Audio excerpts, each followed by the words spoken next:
So students, today we will learn to make sentence under the past tense. Day before yesterday, I had told you making sentence under the present perfect tense, present perfect continuous tense. So today we will learn past tense. Past tense का मतलब होता है भूतकाल।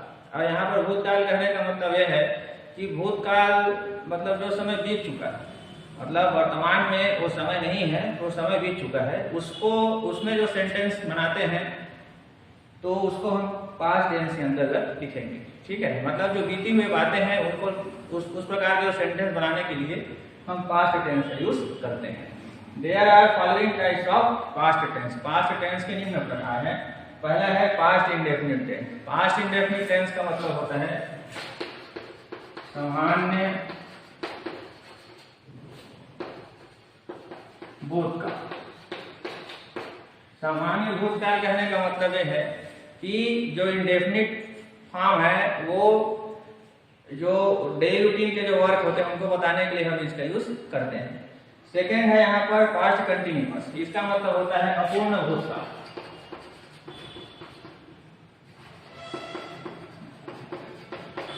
इसके पहले आप लोग continuous form में प्रेजेंट कंटिन्यूअस पढ़े हैं, तो प्रेजेंट कंटिन्यूअस का मतलब होता था कि वर्तमान समय में कोई क्रिया अपूर्ण है, लेकिन इसी फॉर्म को हम पास्ट टेंस में पढ़ रहे हैं तो पास्ट टेंस पास्ट कंटिन्यूअस का मतलब होगा कि भूतकाल में कोई क्रिया क्या चीज अपूर्ण थी, उसको लिखने के लिए हम किसका यूज करते हैं, पास्ट कंटिन्यूअस का। थर्ड है इसी में पास्ट परफेक्ट टेंस। इसका मतलब होता है पूर्ण भूतकाल, मतलब भूतकाल में कोई क्रिया पूर्ण हो चुकी थी। जैसे पिछले वर्ष आप सभी 9th क्लास पास कर चुके थे, इस साल आप 10th क्लास में पढ़ रहे हैं, तो 9th क्लास में वो लोग 8th क्लास पास कर चुके थे। तो इस प्रकार के जो सेंटेंस होते हैं जो जिसमें भूतकाल में क्रिया पूर्ण हो चुकी थी, ऐसे सेंटेंस बनाने के लिए हम पास्ट परफेक्ट टेंस का यूज करते हैं।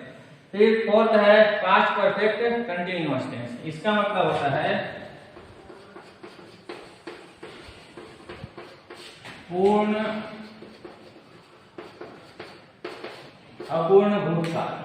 ठीक है, पूर्ण अपूर्ण भूतकाल कहने का मतलब पास्ट लास्ट टाइम मैंने आपको बताया था present perfect continuous tense. Present perfect continuous tense का मतलब होता है कि वर्तमान काल में कोई क्रिया किसी समय से अपूर्ण है। इसमें यह होगा कि भूतकाल में कोई क्रिया किसी समय से अपूर्ण थी, उसको लिखने के लिए हम पास्ट परफेक्ट कंटिन्यूअस टेंस का यूज करते हैं। तो इस प्रकार से पास्ट टेंस में हम 4 टेंस पढ़ेंगे। पहला टेंस है पास्ट इंडेफिनिट टेंस, दूसरा है पास्ट कंटिन्यूअस टेंस, थर्ड है पास्ट परफेक्ट टेंस और फोर्थ है पास्ट परफेक्ट कंटिन्यूअस टेंस। ठीक है,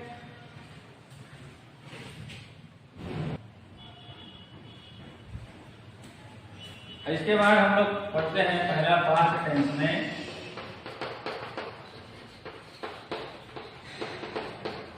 पास्ट इंडेफिनिट टेंस। इसका मतलब होता है सामान्य भूतकाल।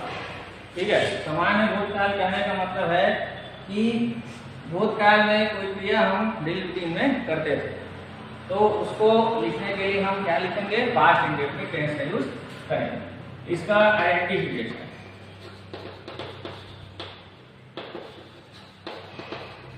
जितने भी आप टेंस पढ़ेंगे सभी में आइडेंटिफिकेशन होता है। आइडेंटिफिकेशन के बारे में फिर से मैं डील कर रहा हूँ। आइडेंटिफिकेशन का मतलब होता है पहचान। तो हिंदी का सेंटेंस आप इंग्लिश में जब ट्रांसलेशन करेंगे तो अगर उसमें जो आइडेंटिफिकेशन बताया रहेगा, जैसे पास्ट इंडेफिनिट टेंस का आइडेंटिफिकेशन होता है था था, थी और थे, ये है। ठीक है, तो इस प्रकार से जो आएगा था थी थे, ये अगर आता है तभी आप उस सेंटेंस को सामान्य भूतकाल मतलब पास्ट इंडेफिनिट टेंस के रूल से आप बनाएंगे, अदरवाइज आपको नहीं बनाना है। ठीक है, उसी के प्रकार से यहाँ पर ये इस प्रकार से मात्राएं। ठीक है, मात्राएं कहने का मतलब जैसे वर्ग है यहाँ पर हाँ, तो ये खाया, ये खाई और ये। ठीक है, अगर ऐसा भी आता है तो भी आप किसका यूज करेंगे, पास्ट इंडेफिनिट टेंस का ही आप यूज करेंगे। पास्ट इंडेफिनिट टेंस में किसी भी प्रकार का auxiliary verb negative affirmative sentence बनाने में यूज नहीं होता है। ठीक है, तो इसका अफर्मेटिव का स्ट्रक्चर हम देखते हैं। सब्जेक्ट वर्ब का सेकंड फॉर्म ऑब्जेक्ट और अदर। ठीक है, इसी के अपोजिट होता था पास्ट इंडेफिनिट टेंस, उसमें वर्ब का फर्स्ट फॉर्म और फर्स्ट फॉर्म ऐसा ही लगता था। ठीक है, लेकिन पास्ट इंडेफिनिट टेंस में हम सेकंड फॉर्म का यूज करेंगे, सेकंड फॉर्म को ही हम पास्ट बोलते हैं।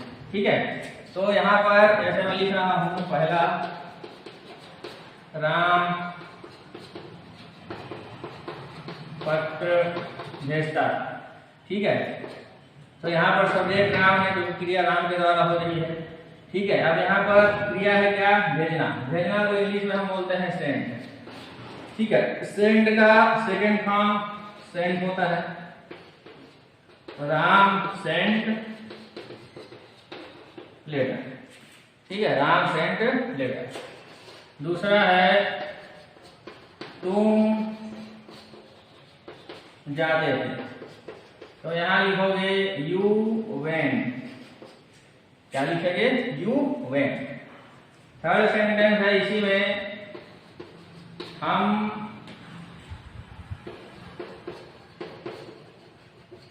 प्रोजेक्ट बनाते थे, तो इसका हो जाएगा वी प्रिपेयर्ड प्रोजेक्ट। ठीक है, और एक सेंटेंस हम और देखते हैं यहाँ पर, तुम प्रतिदिन पढ़ते थे। ठीक है, यहाँ पर सब्जेक्ट है यू, तो यू रेड। रीड का थर्ड फॉर्म रेड होता है, लेकिन उसका स्पेलिंग रीड के जैसी है। यू रेड डेली, प्रतिदिन को हम क्या बोलते हैं, डेली बोलते हैं। देखिए यहाँ पर हमने 4 सेंटेंस ट्रांसलेशन किए हैं। ट्रांसलेशन करने के लिए सबसे पहले इंपॉर्टेंट होता है कि आपको जो हिंदी का वर्ड है उसको इंग्लिश में आपको पता होना चाहिए। ठीक है, otherwise you will be unable to translate the sentence. ठीक है, इस बात का ध्यान रखें, जब भी आप ट्रांसलेशन कर रहे हो तो सबसे पहले एक चीज याद रखिएगा कि जो हिंदी का जो सेंटेंस दिया है उसको इंग्लिश में उस वर्ड, जो सेंटेंस वर्ड है उसका ट्रांसलेशन आपको पता होना चाहिए, तभी आप ट्रांसलेशन अच्छे से कर पाएंगे। उसके बाद जब आप उसको जब इंग्लिश का वर्ड आपको पता चल जाता है, उसके बाद आप उसको स्ट्रक्चर में आप लिख दीजिए। ठीक है, इसी सीक्वेंस में आपको लिखना है, ऐसा नहीं कि पहले हम ऑब्जेक्ट लिख दिए फिर वर्ब लिख, उसको ट्रांसलेशन नहीं कहा जाता। हिंदी के जो वर्ड है उससे इंग्लिश के वर्ड को रखना, ये ट्रांसलेशन नहीं हो रहा है। ट्रांसलेशन वो होता है जब आप इसको इस स्ट्रक्चर के अकॉर्डिंग आप उसको ट्रांसलेशन करेंगे, उसी को हम लोग ट्रांसलेशन कहेंगे, अदरवाइज वो गलत हो जाएगा। ठीक है, इसका ध्यान रखेंगे।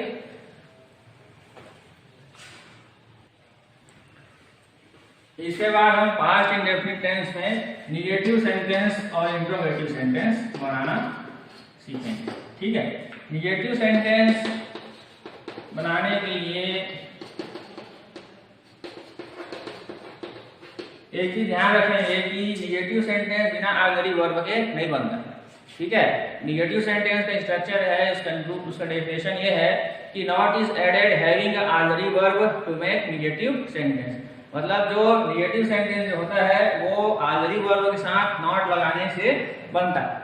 ठीक है, इसका ध्यान रखेंगे, उसके बाद ही आपको निगेटिव सेंटेंस बनाना है। ठीक है, तो यहाँ पर जैसे मैं पत्र नहीं भेजता था। ठीक है, ये हो जाएगा I did not send letter. ठीक है, दूसरा है तुम प्रोजेक्ट नहीं बनाते थे। इसका हो जाएगा you did not prepare project. Last जो सेंटेंस हमने बनाया था वहां पर ये सेंड की जगह सेंट लिखा हुआ। ठीक है, तो जब आप उसको अफर्मेटिव नेगेटिव सेंटेंस बनाएंगे तो वो क्या हो जाता है, सेंट का सेंट हो जाएगा। और यहाँ पर हमने तुम प्रोजेक्ट बनाते थे लिखे थे, यहाँ पर प्रिपेयर्ड लिखा हुआ था तो वो क्या हो जाएगा, प्रिपेयर हो जाएगा। ठीक है, इस प्रकार से आपको अपन निगेटिव सेंटेंस इसमें बनाया जाता है, इसका ध्यान रखेंगे। इसके बाद आपको मैं इंट्रोगेटिव सेंटेंस बनाने बता रहा हूँ। तो इंट्रोगेटिव सेंटेंस जो होगा उसके लिए डीड को सब्जेक्ट के पहले लगाया जाता है। डीड जो है वो ऑक्सिलरी वर्ब है। ठीक है, तो इंट्रोगेटिव सेंटेंस का स्ट्रक्चर ये होता है कि auxiliary verb is added before the subject. Auxiliary verb जो है वो सब्जेक्ट के पहले यूज किया जाता है। तो इसका ट्रांसलेशन इस प्रकार से होगा, क्या तुम पत्र भेजते थे? तो यहाँ पर हम लोग डिड लिखेंगे। ठीक है, यहाँ देखिए क्या लिखा हुआ है, तो क्या का मतलब जनरली व्हाट होता है। ठीक है, लेकिन यहाँ पर हम व्हाट नहीं लिखा है, क्योंकि क्या तुम पत्र भेजते थे, यहाँ पर प्रश्न पूछा है कि क्या तुम पत्र भेजते थे, कि तुम पत्र भेजते थे या नहीं, इसके बारे में पूछा जा रहा है। तुम क्या भेजते थे ये नहीं पूछा। अगर ये पूछेगा तुम क्या भेजते थे, तब हम उसको क्या लिखेंगे, व्हाट लगाएंगे। लेकिन यहाँ पर क्या तुम पत्र भेजते से लिखा हुआ है, इसलिए हमको यहाँ पर ऑक्सिलरी वर्ब का यूज करके बनाना है। तो डिड यू सेंड लेटर। ठीक है, डिड यू सेंड लेटर, यहाँ पर लिखेंगे हम क्या राम प्रोजेक्ट बनाता था। ये हो जाएगा डिड राम प्रिपेयर प्रोजेक्ट, और लास्ट में क्वेश्चन मार्क का आपको यूज करना है। इस प्रकार से आज हमने पास्ट इंडेफिनिट टेंस को पढ़ा है। ठीक है, इसको एक बार मैं फिर से रिवाइज कर देता हूँ। पास्ट इंडेफिनिट टेंस का मतलब होता है सामान्य भूतकाल। सामान्य भूतकाल कहने का मतलब यह है कि भूतकाल में जो क्रिया हम रूटीन में करते थे उसको लिखने के लिए हम इसका यूज करते हैं। इसका आइडेंटिफिकेशन है ता था, की थी, ते थे। इसका मतलब है कि जब सेंटेंस के लास्ट में ता था रहेगा, की थी रहेगा या ते थे रहेगा, उसी समय आपको पास्ट इंडेफिनिट का रूल लगाना है। अगर इसके अलावा कोई दूसरे सेंटेंस से अगर वहां पर ट्रांसलेशन करने बोल रहा है तो आपको उसको पास्ट इंडेफिनिट के रूल से ट्रांसलेशन नहीं करना है। ठीक है, इसका जो इंट्रोगेटिव सेंटेंस है, यहाँ पर अफर्मेटिव सेंटेंस में सब्जेक्ट के साथ वर्ब का सेकंड फॉर्म लगता है। ठीक है, और निगेटिव सेंटेंस आप बनाएंगे तो अफर्मेटिव सेंटेंस में ऑक्सिलरी वर्ब नहीं रहेगा। तो इसका एक रूल ये है कि जब सेकंड फॉर्म हो तो हम ऑक्सिलरी वर्ब डिड का यूज करते हैं, उसके बाद फिर हम लोग उसका सेंटेंस बनाएंगे। लेकिन यहाँ पर ऑक्सिलरी वर्ब हम डिड लेंगे, उसके बाद नॉट लगा करके जो वर्ब का सेकंड फॉर्म रहेगा उसको फर्स्ट फॉर्म में चेंज कर देते हैं। और उसके बाद जो इंट्रोगेटिव में जो डिड होता है वो सब्जेक्ट के पहले लग जाएगा, और उसके बाद सब्जेक्ट फिर वर्ब का फर्स्ट फॉर्म लगा करके हम उस सेंटेंस को आगे बनाते हैं। इन सब बातों का ध्यान रखते हुए आपको सेंटेंस परीक्षा में आएगा तो बनाना है। ठीक है,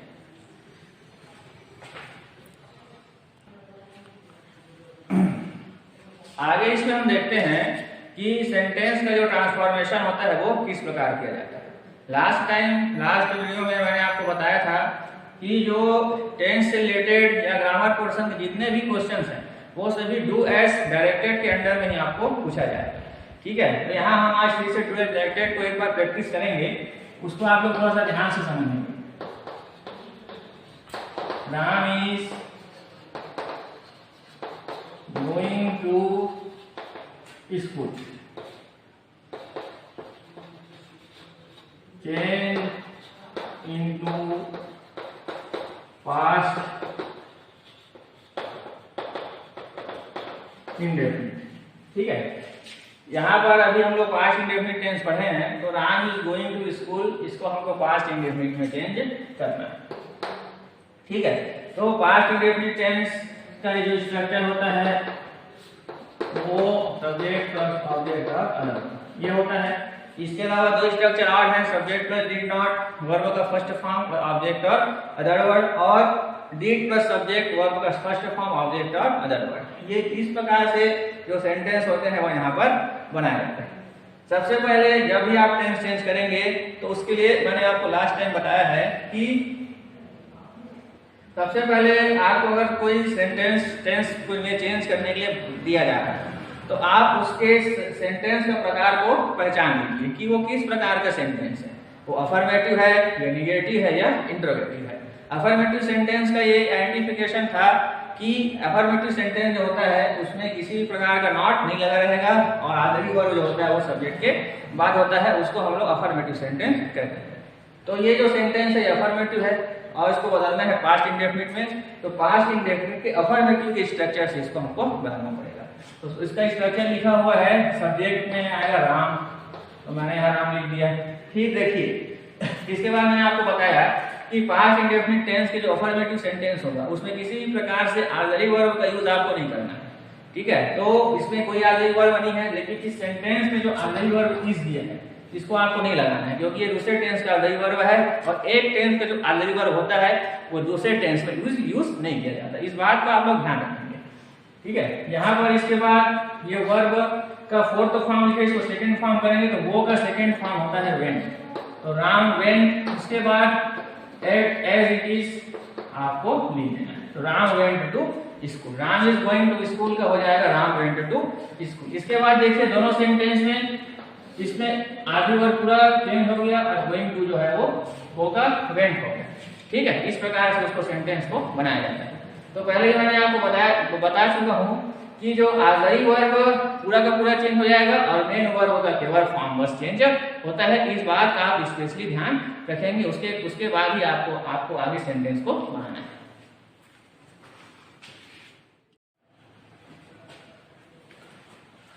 So students, here are 3 sentences to change the tense, ठीक है। इसका आंसर समझा रहा हूँ आपको मैं। पहला I have sent money make negative, इस सेंटेंस को आपको निगेटिव बनाना है। तो निगेटिव सेंटेंस बनाने के लिए हम लोग जो सेंटेंस दिया होता है उसके ऑक्सिलरी वर्ब में नॉट का यूज करते हैं। तो यहाँ पर ये हो जाएगा I have not sent money, ठीक है। दूसरा सेंटेंस है they did not give me money, change into present perfect, ठीक है। तो यहाँ पर इस सेंटेंस को हमको प्रेजेंट परफेक्ट बदलना है। तो ये जो सेंटेंस है ये प्रेजेंट परफेक्ट टेंस में आपको इसको क्या करना है, चेंज करना है। निगेटिव सेंटेंस है, प्रेजेंट परफेक्ट की निगेटिव मनी, ये हो जाएगा दे हैव नॉट, गिव का गिवन हो जाएगा given me money, they have not given me money. Third है you call Ram, change into past indefinite, तो पास्ट इंडेफिनिट बदलोगे तो कॉल का सेकंड फॉर्म होता है कॉल, यू कॉल्ड राम, ठीक है। तो यहाँ पर ये 3 सेंटेंस मैंने यहाँ पर बनाया है। यू कॉल्ड राम ये पास्ट इंडेफिनिट का है, ये है प्रेजेंट परफेक्ट का और ये इसका निगेटिव सेंटेंस है, ठीक है। तो इस प्रकार से जो भी टेंस चेंज करने हैं ग्रामर पोर्शन में जो क्वेश्चन आएगा वो डू एज डायरेक्टेड के ही अंडर में आता है। तो उसमें जो इंस्ट्रक्शन लिखा होंगे उसी के अकॉर्डिंग आपको काम करना है, ठीक है। जब भी टेंस आप चेंज करेंगे तो इस बात का ध्यान रखेंगे कि पहले आप जो सेंटेंस दिया उसके प्रकार को देख लीजिए, अफर्मेटिव है, निगेटिव है या इंट्रोगेटिव। अगर अफर्मेटिव होगा तो उसको उस टेंस के अफर्मेटिव के रूल से बदलेंगे, निगेटिव होगा तो निगेटिव के रूल से बदलेंगे और इंट्रोगेटिव होगा तो इंट्रोगेटिव के रूल से बदलेंगे। नेक्स्ट वीडियो में जो 5 टेंस का सेकंड भाग है उसको मैं आपको